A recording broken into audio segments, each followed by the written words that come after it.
بسم اللہ الرحمن الرحیم۔ عاشقان رسول کی خدمات میں السلام علیکم ورحمۃ اللہ وبرکاتہ۔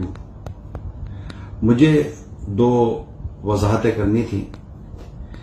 ایک تو یہ کہ میں نے مدنی چینل پر لائیو مرشد کے منہ مبارک اور امیر اہل سنت کے منہ مبارک کہا، اس پر بعض عاشقان رسول کو تشویش ہوئی اور ان کے خیال کے مطابق منہ مبارک صرف رسول کریم صلی اللہ تعالی علیہ وسلم کے بال شریف کو ہی کہنا چاہیے۔ جن عاشقان رسول کو میرے الفاظ سے تشویش ہوئی، میں ان سے معافی کا طلبگار ہوں۔ مجھے اللہ کی رضا کے لیے معاف فرما دیں۔ تاہم یہ عرض کرتا چلوں کہ فارسی میں بال کو منہ کہتے ہیں، اور کسی بھی بزرگ کے بال، یعنی کسی بھی بزرگ کے بال شریف کو اس بزرگ کا نام شامل کر کے منہ مبارک کہنے کو میری ناقص معلومات کے مطابق کسی بھی مفتی صاحب نے اب تک ناجائز نہیں کہا۔ میں ایک مثال دیتا ہوں۔ اگر کسی نے غوث پاک رحمت اللہ تعالی علیہ کے بال شریف کو غوث پاک کے منہ مبارک کہا تو اس میں شرعاً کوئی حرج نہیں۔ دوسرا، میں نے اپنے کسی مدنی چینل کے لائیو سلسلے میں بیان کے دوران امیر سنت کی جو دینی خدمات بیان کی ہیں، تو ان خدمات کو غوث پاک رحمت اللہ تعالی علیہ کا فیضان قرار دینے کی نیت سے بعض کلمات کہے، اور غالباً میں الفاظ کا صحیح چناؤ نہ کر سکا۔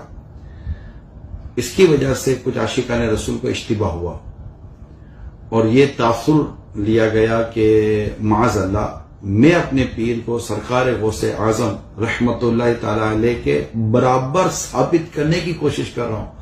ولا حول ولا قوت الا باللہ۔ میں کبھی خواب میں بھی اپنے پیر کو غوث پاک کے برابر نہیں کہہ سکتا۔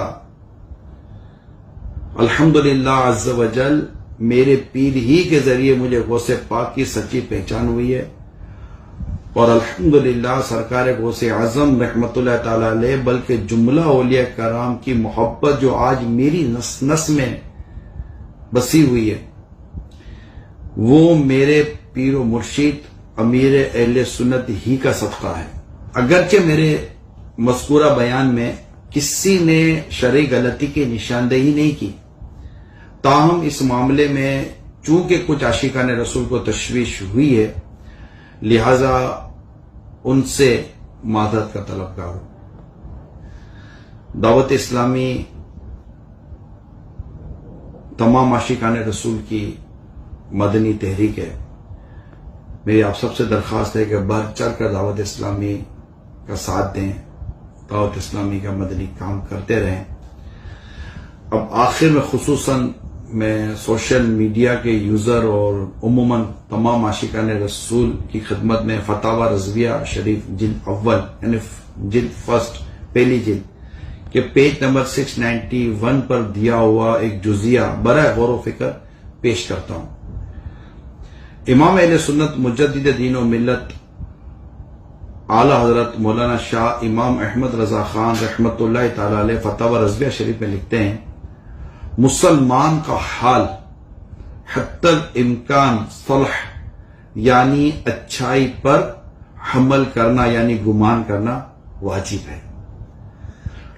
اللہ پاک ہم سب کو عاشقان رسول کے بارے میں اچھا گمان قائم کرنے کی توفیق عطا فرمائے، آمین، بجاہ نبی الامین صلی اللہ تعالی علیہ وسلم۔ مدنی چینل دیکھتے رہیے۔ صلو علی الحبیب صلی اللہ تعالی علی محمد۔